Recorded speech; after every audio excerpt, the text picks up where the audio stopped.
आलव माटी के मां नर्मदा के वरद पुत्र, 200 गौशालाओं के संचालक, गौसेवक, पूज्य संत श्री कमल किशोर जी नागर के श्री मुख से 6 फरवरी से 12 फरवरी 2025 तक दूधियाबड़ हनुमान मंदिर के सामने बानापुरा सिवनी मालवा में श्रीमद् भागवत कथा का भव्य आयोजन हो रहा है।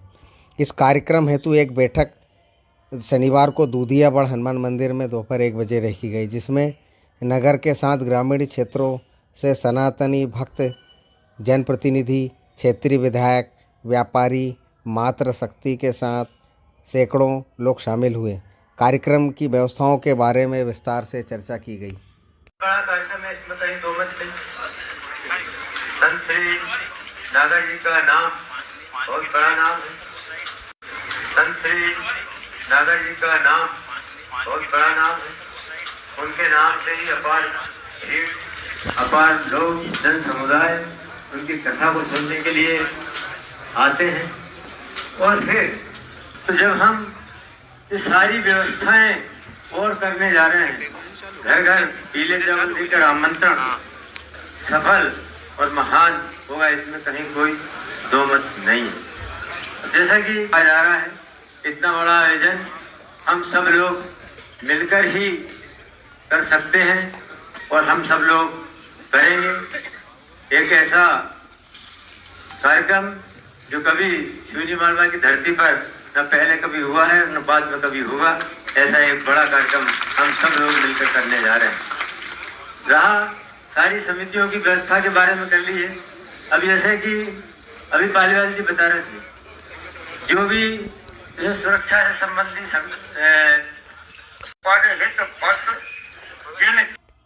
है तो उसकी वोट तो जनता नहीं, असली चेन पहनने वालों को निवेदन है कि कोई भी चेन पहन कर नहीं आएगा और कार्यक्रम बहुत अच्छा होगा।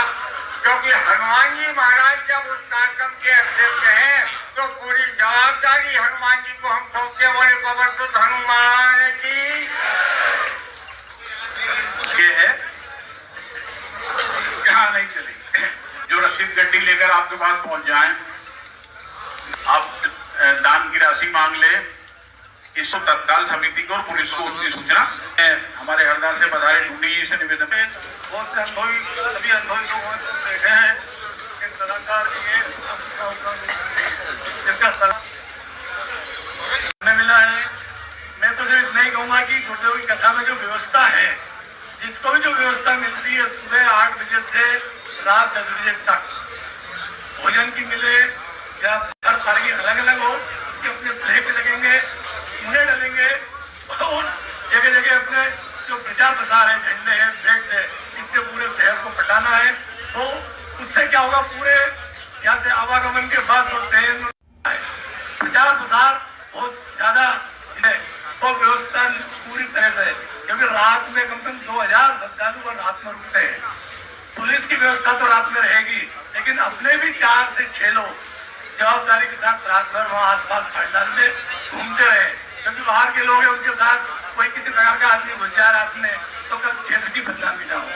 इसके लिए अपने कार्यकर्ता हर जगह मिलने के साथ खड़े रहे।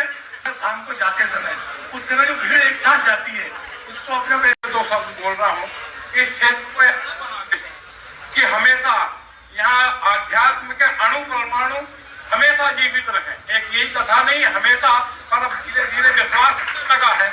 जैसा मैं प्रभु चैतन्य महाप्रभु जी के साथ नर्मदा दर्शन में गया था। ये भाग्य सौभाग्य नहीं, मेरे हिसाब से ये सहस्त्र भाग्य की बात है कि इस आयोजन में सम्मिलित होने का मौका मिल रहा है। इसके हेतु बनने के लिए मैं अपने छोटे भाई को बहुत बहुत साधुवाद देता हूं और मां नर्मदा उन पर ऐसी ही कृपा बनाई रखे, ऐसी कामना करता हूं। बात एक ही कहना करनी है, पहले तो जोखिम ना लाएं, फिर हम भी कुछ ऐसे लोग भी हैं कि जो मानते ही नहीं है ये उतारने से, ईश्वर ने दिया है तो धारण करते हैं, तो वो सुरक्षा धारण करेंगे। और मैं चाहूंगा कि युवाओं की एक सेना बने जो कि सिर्फ अपनी नजरों से ऐसे ही लोगों को देखे ताकि कोई दुर्घटना घटना ना हो। इसके लिए सारे युवा अपने मन से ही यहाँ पर आए और अपना नाम लिखाएं। वो चुपचाप अपना काम करेंगे और किसी से लड़ना झगड़ना वो तो कुछ है ही नहीं सवाल। चुपचाप उस व्यक्ति को वहां से हटा दिया जाएगा। ऐसी व्यवस्था अपन लोग, मैं तो युवा, हाँ ज्यादा युवा हूँ, मतलब नए युवा लोग करें, ऐसी मेरी आशा है। तो वो व्यवस्था अपन देंगे। और जहां तक मेरी बात है, मैं तो वो पहले आता था 13 छेद या 16 छेद का, वहां फिट हो जाऊंगा और नट टाइट कर दूंगा। और मां नर्मदा की कृपा ऐसी बनी रहे भैया सभी पे, हमारे क्षेत्र पे। बड़े गर्व की बात है। एक जैसा ओम भैया ने कहा कि एक कुंभ वहां लगा है, एक कुंभ की शुरुआत आज यहाँ हो गई है और ये कुंभ अब सतत चलता रहेगा गुरु जी की विदाई तक। 2001 के बाद लगातार 24 वर्षों के बाद आसपास सब होती रही कथाएं, लेकिन हमें सौभाग्य प्राप्त नहीं हुआ। और ये कथा का सौभाग्य बहुत बड़ी बात है, छोटी मोटी बात नहीं। गुरुदेव की कथा मिलती नहीं है, उन्होंने समय दे दिया, अपना आशीर्वाद हमारे को दे दिया, बहुत बड़ी बात है। ये पूरे क्षेत्र के लिए सुख और सौभाग्य की बात है। दूसरे क्या है कि गुरुदेव की कथा में जीवन जीने की कला बताई जाती है। कथा तो वो बोलते ही हैं, भागवत पुराण के ऊपर तो बोलेंगे, लेकिन उसके साथ साथ जो बीच में टिप्स देते हैं वो गुरुदेव जीवन जीने के लिए, परिवार के सुख शांति समृद्धि के लिए, व्यापार की समृद्धि के लिए, खेती किसानी की समृद्धि के लिए, वातावरण के लिए, पर्यावरण के लिए, ये जो कुछ भी गुरुदेव अपने उपदेश में करते हैं वो बहुत बड़ी बात है। हर वक्ता, हमने बड़े बड़े वक्ता देखे, हमारे बिलेट बाबा में बड़े बड़े कार्यक्रम हुए, राष्ट्रीय और अंतर्राष्ट्रीय स्तर के बड़े बड़े वक्ता आए, लेकिन जो यहाँ से लोगों को मिलने वाला है इस कथा से, वो आज तक कहीं नहीं। सब अपनी अपनी दुकानदारी वाला काम है, लेकिन यहाँ केवल आपके हित का काम है, आपके फायदे का काम है, आम जनता के फायदे का काम है। तो यही आपसे अनुरोध है। और इसमें 2 विषय महत्वपूर्ण हैं। एक तो गुरुदेव की अगवानी 5 तारीख को शाम को, और दूसरे 6 तारीख को कलश यात्रा। बाकी जो अन्य व्यवस्थाएं हैं वो तो समिति कर ही रही है, लेकिन इसमें आपका विशेष जितना इसको जितना आप हाईलाइट कर सकें, जितनी अधिक पत्रकार बंधुओं के माध्यम से, समाचार पत्र पत्रिकाओं के माध्यम से, तो निश्चित रूप से बहुत बड़ी उपलब्धि होगी। यही आपसे आज के अवसर पर निवेदन है। प्रदेश की, सिवनी मालवा नगर की, सारे सिवनी मालवा क्षेत्र के लोगों की, चाहे वो व्यापार में हो, चाहे किसानी में हो, चाहे किसी भी क्षेत्र में हो, उन सबको इस दुर्लभ अवसर का लाभ प्राप्त हो। इस उद्देश्य के साथ विश्व की कल्याण हो, सनातन धर्म की पुनः स्थापना हो, धर्म की जय हो, अधर्म का नाश हो, प्राणियों में सद्भावना हो, विश्व का कल्याण हो, इस भावना के साथ में इस आयोजन को किया जा रहा है। और ये बहुत बड़ा आयोजन है, बहुत बड़ा आयोजन है। बहुत बड़ी कृपा है ऊपर वाले की और गुरुदेव की कि उन्होंने हमको समय दे दिया। गुरुदेव कथा समृद्ध धरती पर समाज के हर वर्ग के आध्यात्मिक जीवन को संतुष्टि तक ले जाने की भावना के साथ में सबका कल्याण हो, सब सुखी हो, सर्वे सन्तु निरामया, सर्वे भवन्तु सुखिनः, सर्वे सन्तु निरामया की भावना के साथ में भाई हमारे यशवंत जी पटेल का संकल्प था काफ़ी समय पुराना, उसकी आज पूर्ति हुई है।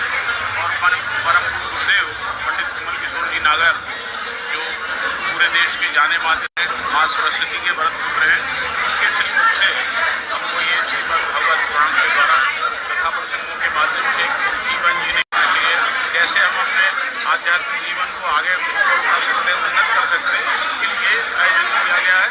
और पीछे भावना ये है, जैसे मेरे पहले कहा कि सर्वे भवन्तु सुखिनः, सर्वे सन्तु निरामया, पूरा क्षेत्र हमारा सुखी हो, ईश्वर की कृपा हम सबको मिले, धन दान से परिपूर्ण हो और आध्यात्मिक भाव के साथ में सबसे रुचि बढ़े आध्यात्मिकता के प्रति। इस भावना के साथ इस आयोजन को किया जा रहा है। मुख्य उद्देश्य केवल यही है कि क्षेत्र में सुख शांति समृद्धि रहे, इस उद्देश्य से। और हमारे इसमें ना कोई अध्यक्ष है, ना कोई कर्ता है।